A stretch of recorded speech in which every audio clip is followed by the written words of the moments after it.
नमस्कार, मैं हूं रवि तिवारी। आप देखना शुरू कर चुके हैं लोकल टीवी। आज मेरे साथ एक खास शख्सियत मौजूद है। खास शख्सियत इसलिए कह रहा हूं क्योंकि ये मेरे लिए सबसे ऊपर हैं। मेरे भगवान हैं। माता पिता ही किसी भी व्यक्ति का के लिए भगवान होते हैं। माता पिता ही प्रथम गुरु होते हैं। तो यदि आज मैं जहां भी हूं, जहां कहीं भी हूं, आप लोगों को मैं न्यूज पढ़कर बताता हूं, मैं इंटरव्यू करता हूं, आप लोगों का प्रेम मुझे लगातार मिलता है। तो यदि आज जिस मुकाम पर मैं पहुंचा हूं तो सिर्फ मेरे पिता की बदौलत। आज मेरे पिता का जन्मदिन है। आज आपको बताना चाहूंगा कि आज 7 तारीख की तारीख है, 7 जून, और आज पिताजी का बर्थडे है। पिताजी का आज 61 मतलब ये कहें कि 60 साल उनके पूरे हो चुके हैं और 61 साल में वे प्रवेश कर रहे हैं। और 61 साल उनके सॉरी कंप्लीट हो चुके हैं, 62 साल में प्रवेश कर रहे हैं। हमने कुछ देर पहले सेलिब्रेट के रूप में केक भी काटा है।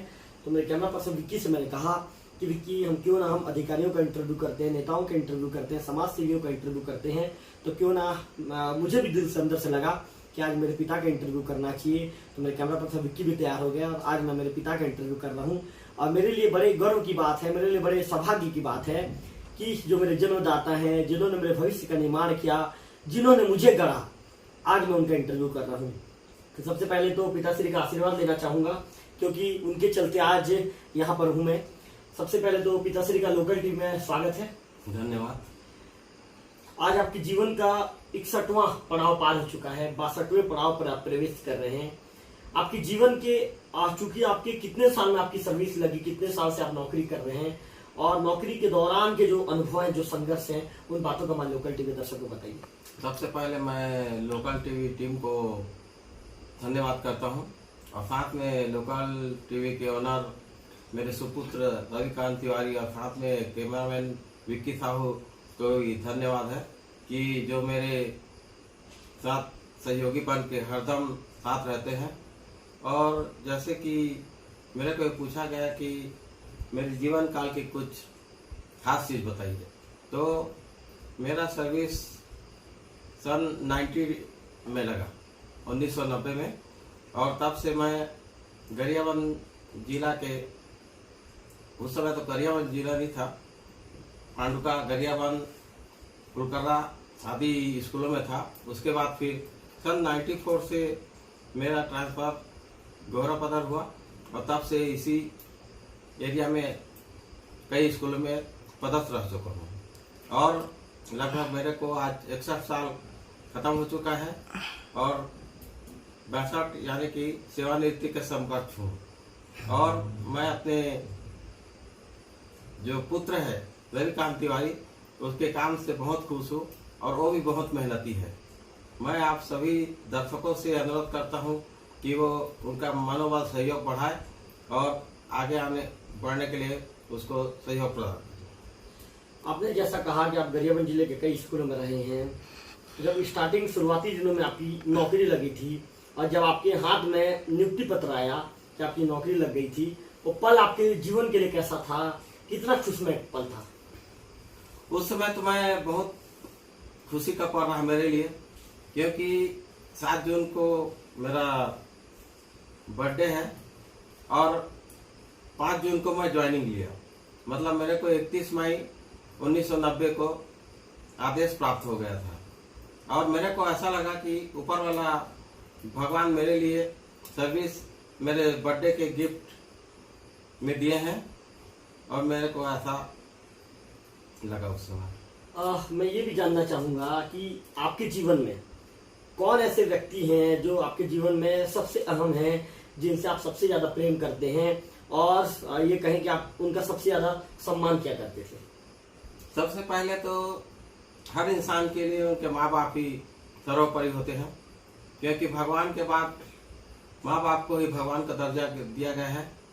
और मेरे माता पिता मेरे लिए जो भी उस कंडीशन में किए, बहुत किए। और हमारे यहाँ कुल हम लोग 6 भाई और 1 बहन थे, 7 बच्चों का फैमिली था और सबको अपने स्थिति अनुसार उन्होंने पढ़ाई लिखाई और आगे बढ़ाया। और अभी वर्तमान में मेरे जो सुपुत्र हैं वो मेरे लिए बहुत समकक्ष है और मेरे हर मुसीबत के पल में काम आते हैं।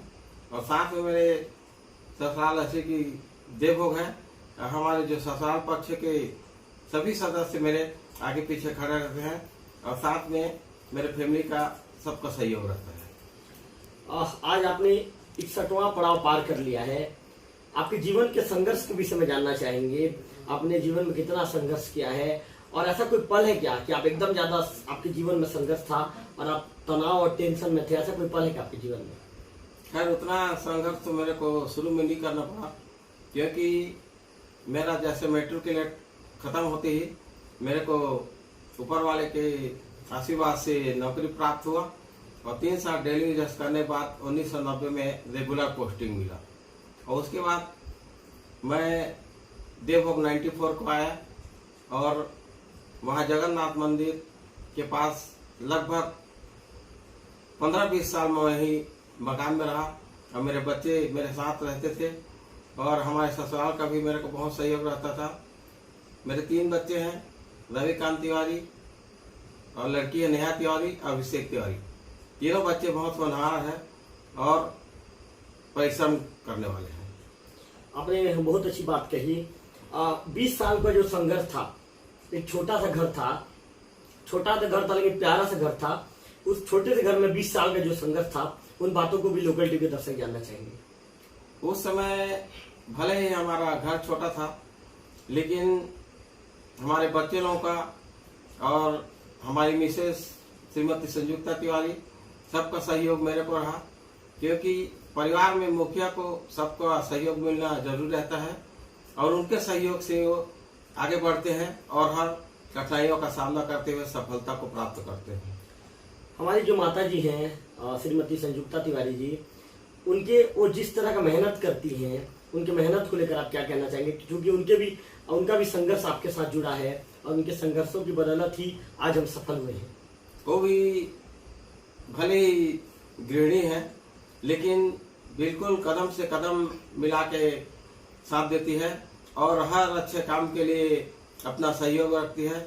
और आज मैं जिस भी मुकाम पे पहुंचा हूं और मैं बिल्कुल सहभागिता रही है उनका और हर अच्छी चीज में वो हाथ बटाती है और मेरा सहयोग करती है। और जो भी आज संपत्ति है उनके ही सहयोग से बन पाया है।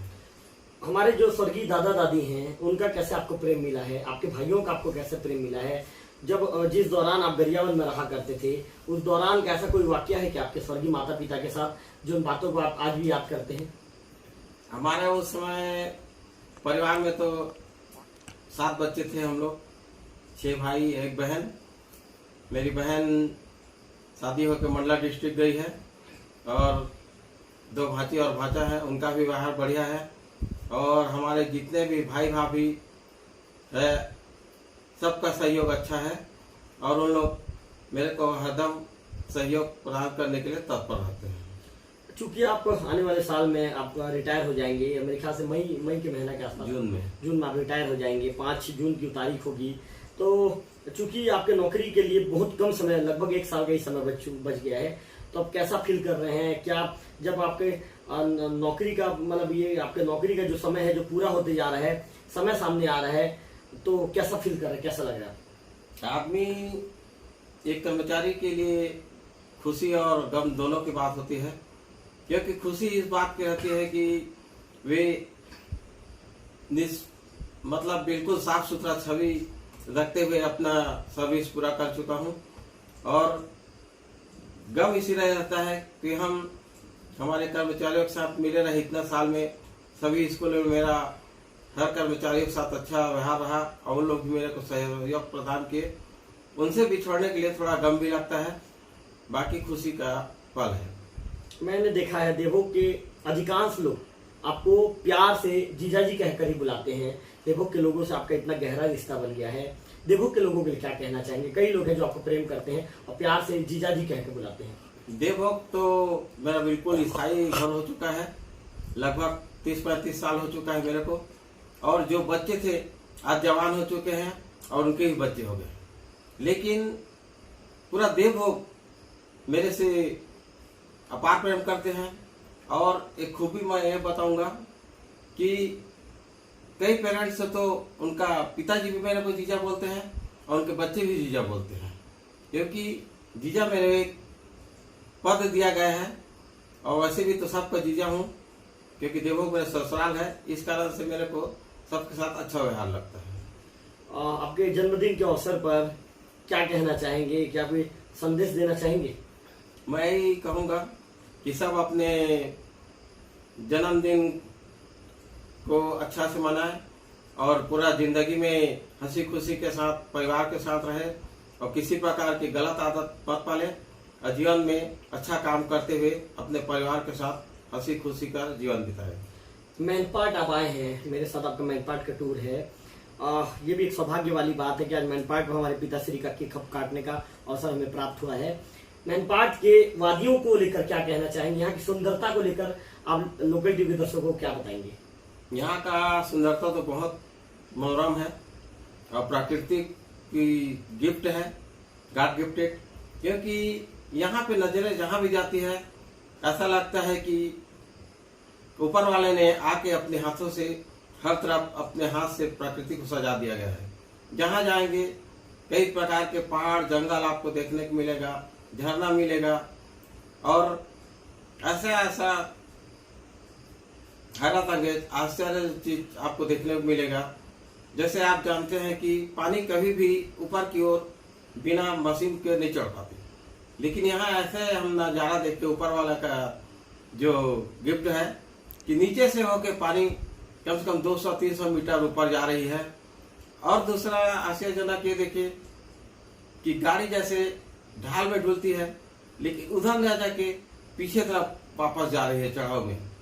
और तीसरा एक बात देखिए कि वहां पर का जो दलदली भूमि बोलते हैं तो वहां पे ऐसा लगता है जैसे हम कोई झूला या स्प्रिंग में कूद रहे हैं और बिल्कुल वहां ऐसा नहीं लगता कि हम जमीन में ठोस जगह में खड़े हैं और गद्दा में कूद रहे हैं, ऐसा लगता है। बिल्कुल निश्चित तौर पर आपका धन्यवाद लोकल टीवी के साथ जुड़ने के लिए। तो मैं मेरे दर्शकों को बताना चाहूंगा कि मैं भी सौभाग्यशाली हूँ जो मुझे मेरे पिता के रूप में जो श्रीमान नेहरू तिवारी जी हैं मेरे पिता के रूप में मुझे मिले। मैं इनके विषय में खासियत बता दूं कि हम जब तीनों भाई बहन पढ़ा करते थे और इस दौरान मैं असफल भी हो गया। मैंने 2 बार 12th किया, दोनों बार मैं असफल हो गया। इस दौरान मैंने BGMC की पढ़ाई की। मैं जिस तरह का भी कोर्स करूंगा कहता था, मेरे पिताजी तुरंत तैयार हो जाते थे। इन्होंने कभी हमें चमकाया नहीं, हमें डांटा नहीं। हालांकि हमें मम्मी पढ़ने के लिए डांटा करती थी, कई बार नाराज भी हो जाती थी, कई बार मम्मी की मार भी हमें खानी पड़ती थी, लेकिन पिता उनका प्रेम हमेशा मिला। हालांकि माता का भी प्रेम मिला, लेकिन हमारे पिताजी ने हमें कभी भी ये नहीं कहा कि तुम ये क्यों नहीं कर रहे हो, क्यों नहीं कर रहे हो। मेरे पिताजी के विषय में एक बात और मैं बताना चाहूंगा, उनकी तारीफ वाली बात है। आज तक मैंने उनके मुंह से किसी की बुराई करते नहीं देखा है, या जो जलसी भावना होती है भावना नहीं देखा है। जलस भावना कहते हैं इसे। कोई आगे बढ़ रहा है या कोई कुछ कर रहा है, ये सिर्फ ये कहते हैं कि आप भी मेहनत करो बेटा, यदि आपके नसीब में यदि कोई चीज होगी तो पलट कर आप तक आएगी और नहीं होगी तो आपको नहीं मिलेगी। तो निश्चित तौर पर आज मैं इस इंटरव्यू को करने के बाद मुझे काफी गर्व महसूस हो रहा है। लोकल टीवी के लगभग 4 सब्सक्राइबर के बाद हमारे 25,000 सब्सक्राइबर कंप्लीट हो जाएंगे। आज मेरे पिता का बर्थडे है और मेरे पिता के बर्थडे के दिन मैं उनका इंटरव्यू कर रहा हूँ। मैं अपने आप को काफी गौरवान्वित महसूस कर रहा हूँ और मुझे लग रहा है कि निश्चित तौर पर आज मैं एक बड़े शख्सियत का इंटरव्यू कर रहा हूँ जिसने मुझे संवारा है, मुझसे तैयार किया है और आज उनके संवारने के बदौलत आज मैं इस मुकाम पर आकर खड़ा हूँ। विक्की का भी धन्यवाद देना चाहूंगा कि विक्की एक ऐसे शख्स हैं, हर परिस्थिति हो, कोई भी परिस्थिति हो, विक्की हमेशा तैयार रहते हैं।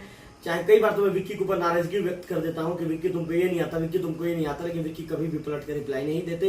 हालांकि विक्की के साथ मेरा रिश्ता ऐसा बन गया कि कई बार विक्की मुझे समाचारों को लेकर कहते हैं, यदि मैं सो जाता हूं तो भैया आप टाइम के पक्के नहीं हैं, भैया आप टाइम में कोई समाचार नहीं बनाते हैं, भैया आप टाइम के पंचुअल बना कीजिए। भाई लोकल टीवी के इतने सब्सक्राइबर हैं, आपको ये करना है, वो करना है, ऐसा है वैसा है। विक्की कई बार चिंतित रहते हैं। तो लोकल टीवी यदि आज जिस मुकाम पर भी है तो उसके हकदार विक्की भी 50% है।